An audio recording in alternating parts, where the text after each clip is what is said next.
All right, we're going to talk about the bench press. One of the most common exercises out there, yet I'm a firm believer that it's really not that functional. If you're a football player and you have to do the NFL Combine or something, great, that's part of the testing, train for it. However, bench press has ruined more shoulders and more low backs out there than almost any other exercise. One of the challenges with doing a bench press, and this is part one of the video. Part two, I'm going to show you, if you're actually doing it, how to do it a bit more effectively. But the challenge with bench press is that, first of all, the bench is supporting you. So yes, you absolutely can push more load, but in life, you rarely get the opportunity to be fully supported like that while pushing.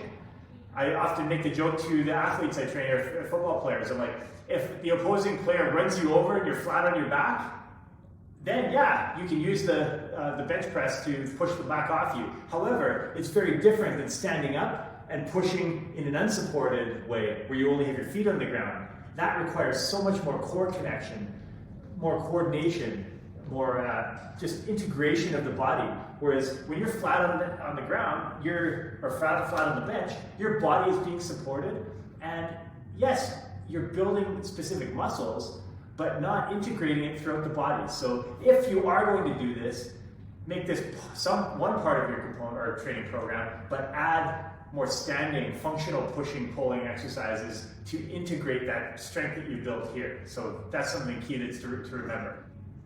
So in part one of this video, I talked about bench press and why doing flat bench press, whether it's with a dumbbell or barbell, is not as effective as most people think it is. It's damaging on the shoulders if not done well, which most people don't do it well. So right now I'm going to talk about, if you are doing it, how to do it more effectively. Now, one of the key things is when you're on the bench, not only is it supporting you, but it limits the movement of your scapula, your shoulder blades.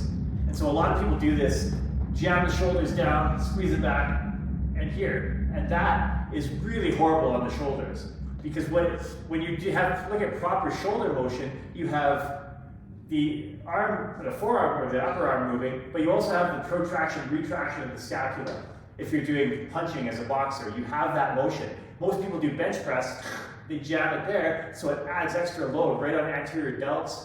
And yeah, pecs get their work too, but it's really not good from a neural standpoint on the shoulders either. So if you are going to do it, make sure you're getting that protraction, retraction. Again, the bench limits that, whereas something like a Swiss ball won't limit it as much.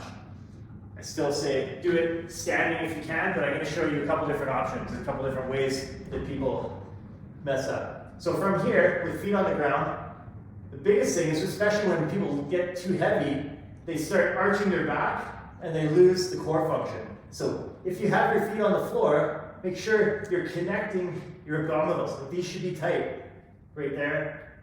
Doing your pressing, whether you're close grip, wide grip, alternating, it doesn't matter as much what you do as long as this stays in position. From there, you can bring the legs up. Adds a little bit more of a balance component, whether two-hand, one hand. The one hand's a lot more challenging because you have to stabilize the core. Those are just a couple options. In part three of this video, I'm going to show you how to do some different things on the Swiss ball that are a little bit more functional and really integrate the core more with the challenges.